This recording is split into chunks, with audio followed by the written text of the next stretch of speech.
What was the original purpose and vision of PMAN when it was formed? PMAN was set up basically to help musicians improve their trade and their work as musicians. It was basically for the body to interface between musicians and government to see how government can also support the trade of musicians in Nigeria.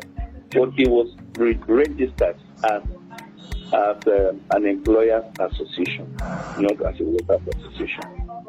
What led to the current crisis where presidents are imagined through court consent judgments instead of elections? That's a very good question.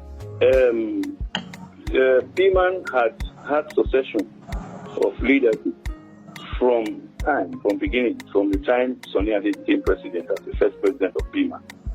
And it followed up until when Bolaji Rosidu, the president that came after Charlimo, resigned his position as PMAN president and elected president of PMAN. That was where confusion came.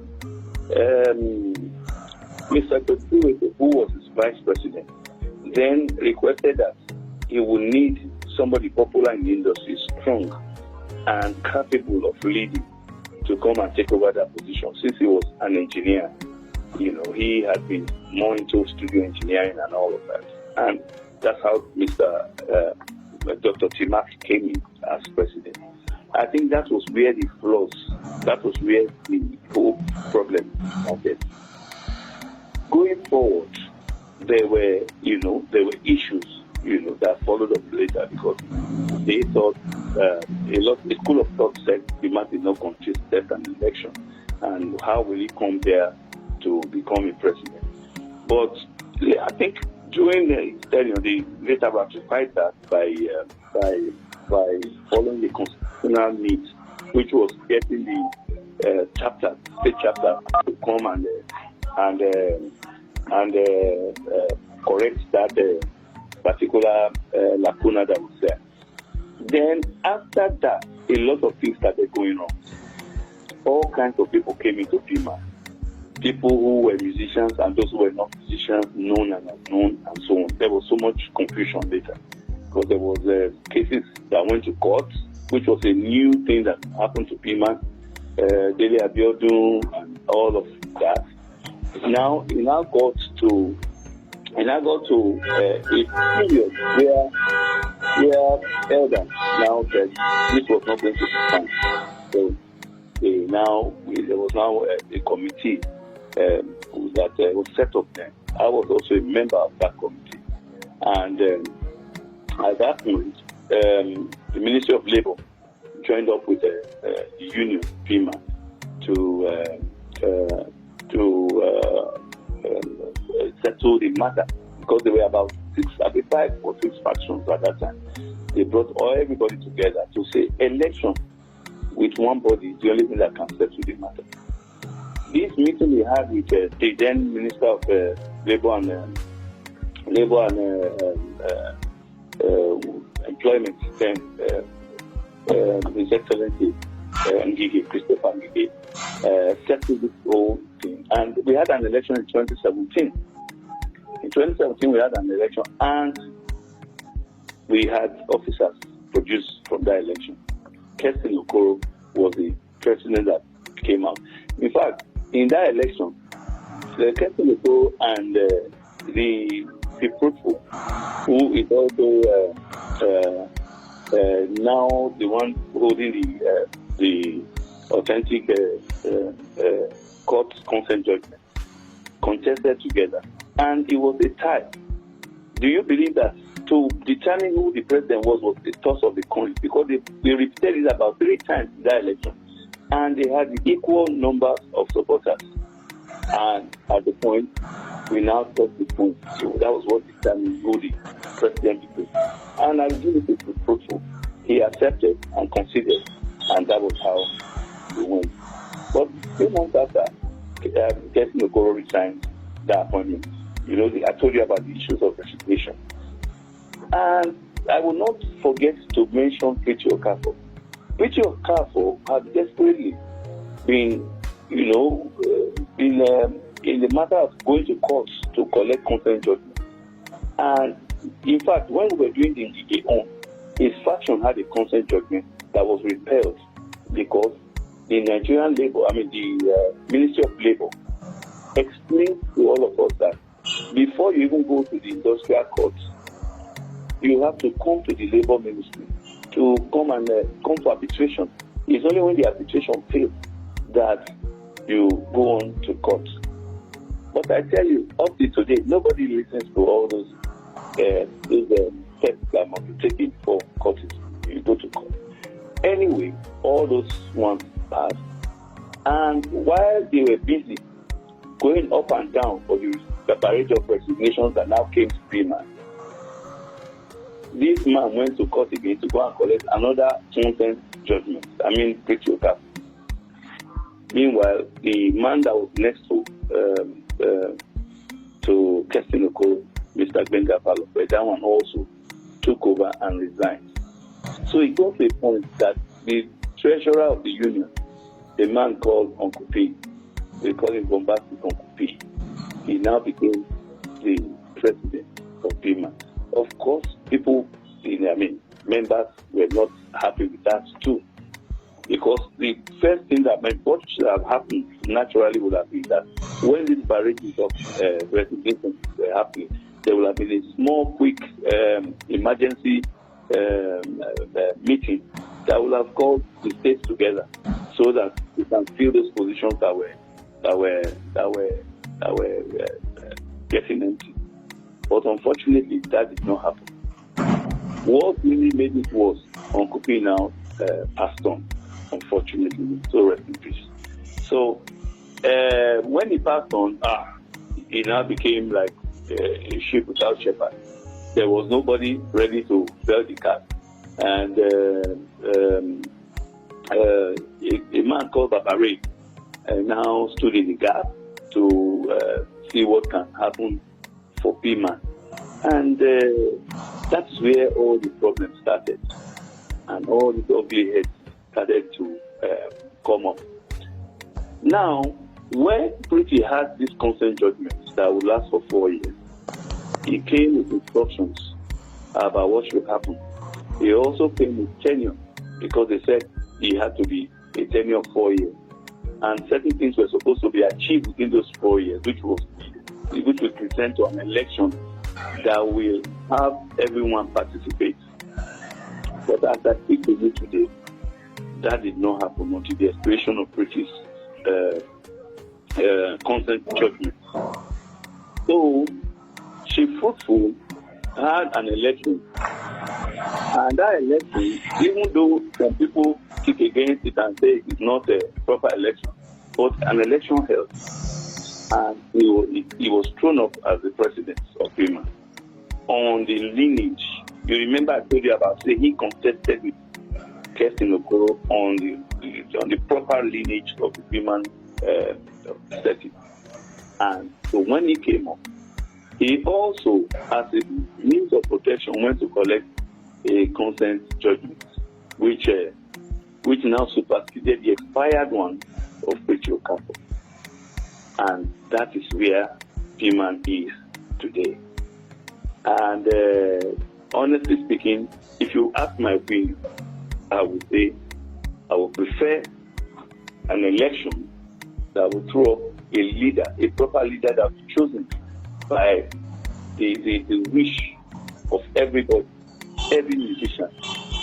And if they choose their own leader, it will be better than what we have now, which is like the barrage of confusion. Thank you, sir. Sir, now another question is, are you with me, sir? Yes, I'm with you. The National Industrial Court has upheld Preeti Okafor's leadership for about 12 years running. In your view, has the court played its role correctly? That is the Industrial Court. Well, it is very, very sad that we live in a country where it is difficult to look at the judiciary and say the judiciary is working in the interest of people. First of all, I am not happy that the judiciary consistently continue to look at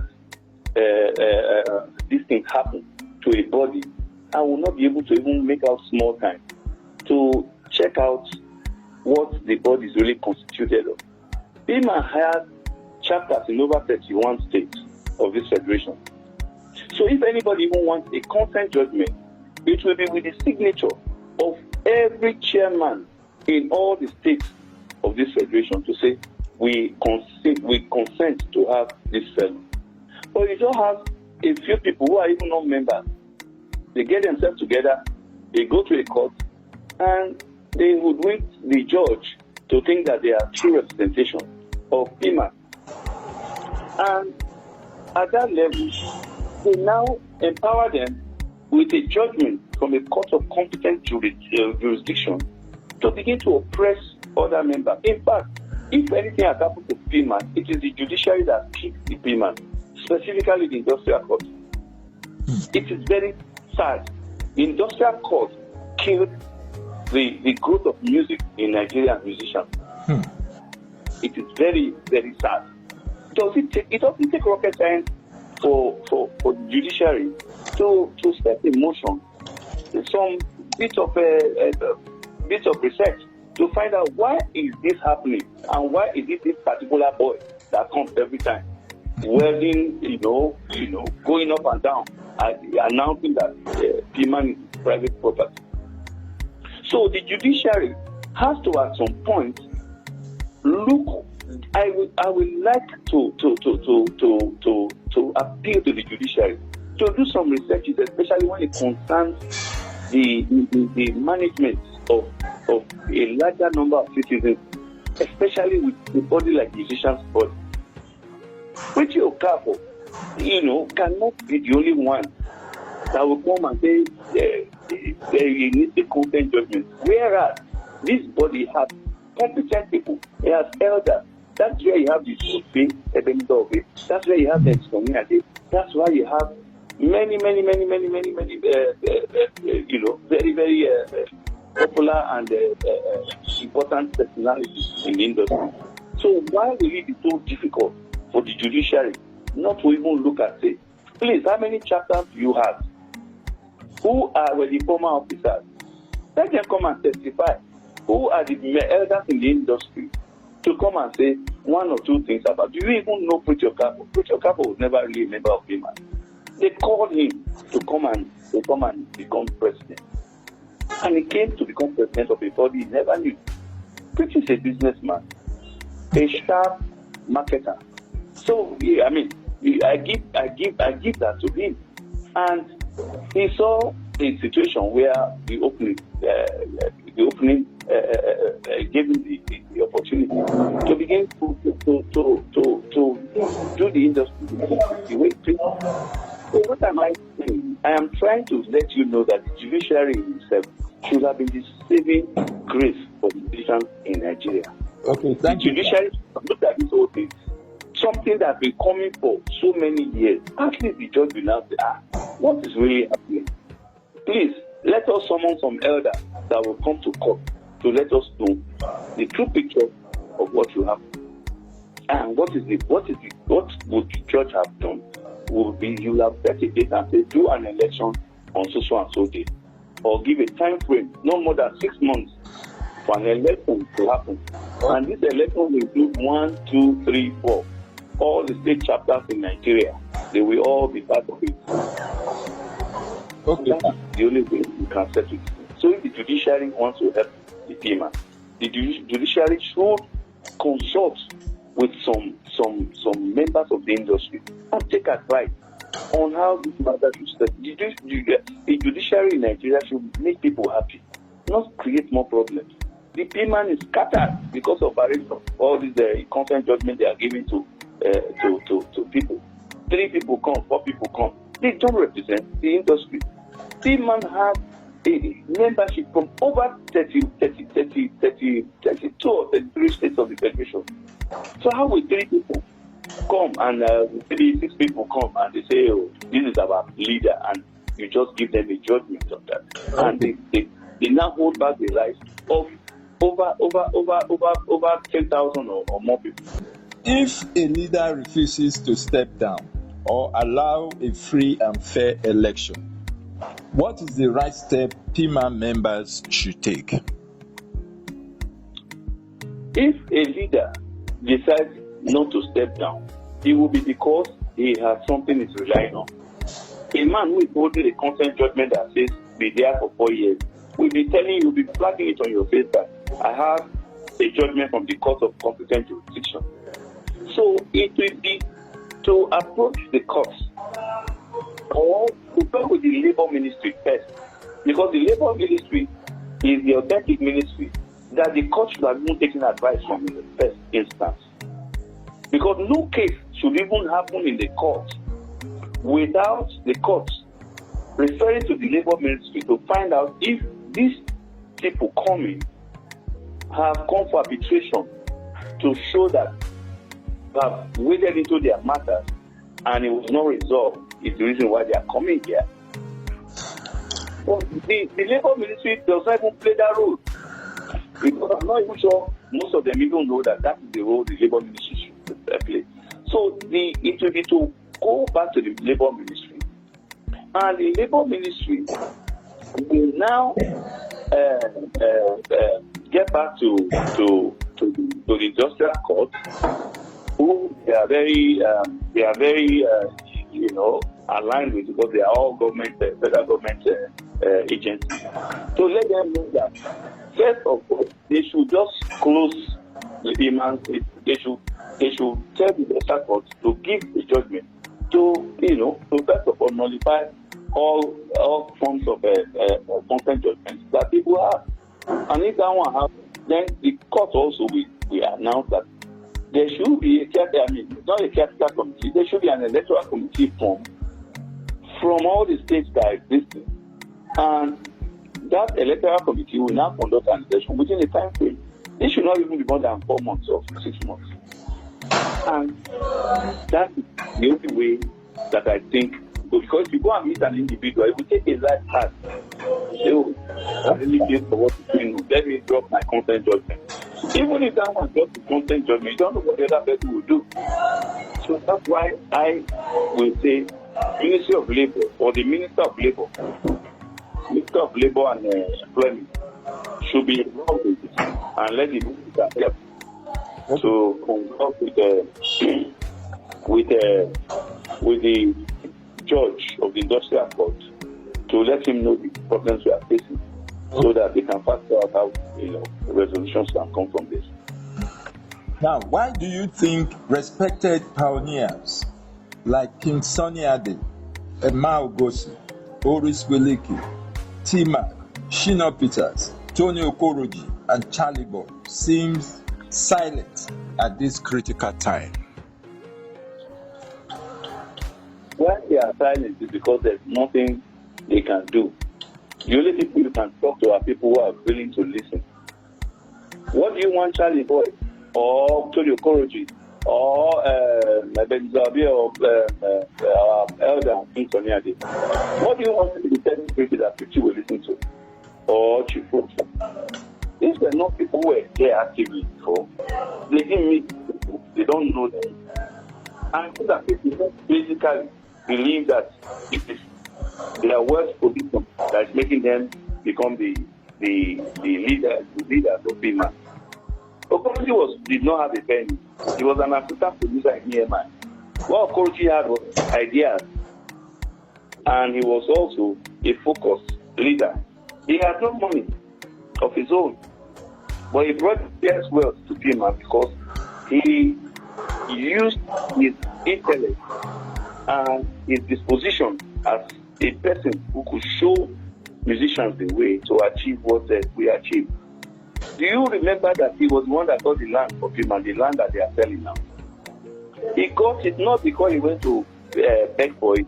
He gave the head of state a show when they saw the show, when they saw performances that ranked over a few years of the awards that PMAN was doing, was why they said, these people, they need to be uplifted. They gave us 4 acres of land in Abuja. Do you know what that is?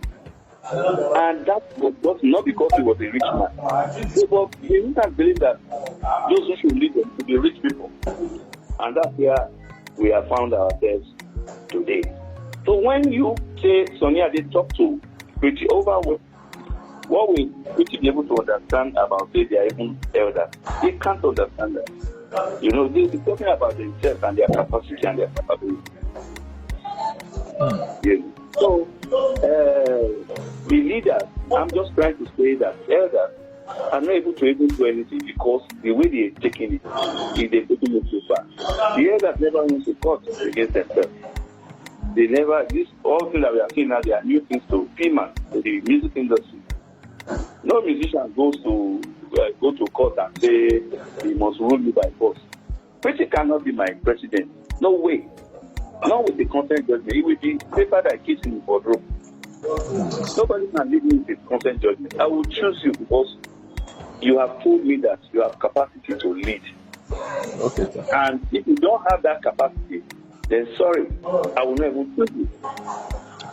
Okay, sir. Now, so, not to distract you, the elders are not able to even participate because the whole situation is confusing. And those people, the principals we are talking about, are not people you can call to. What will you be discussing with them? About PMAN they don't even really know about how it started that they were never members of, or the challenges that got PMAN to this level. A lot of them, they just join. They don't know what PMAN is. Okay, sir. Last question. What important qualities should a PMAN president have? Very good question. The qualities a good PMAN president should have. Number 1, the PMAN president must be popular. He must be a person that's accepted everywhere. He cannot be an obscure person. Number 2, he must be somebody who is ready to sacrifice for other people. And also, a person that will have a history or a parent of what he has done in the past that shows that he is a team player. He must be a team player. He must be somebody willing to go and achieve things for the general good of membership of PMAN. He must also be a person who will be able to tolerate people because like 70% of membership of PMAN are people who are not even really aware. Some of them are even everywhere. They are rich musicians. They are more in the rural area than the ones you see in the urban centers. So when you know that you are working more for people in those rural areas, you wake up and make sure that you are ready to work for them.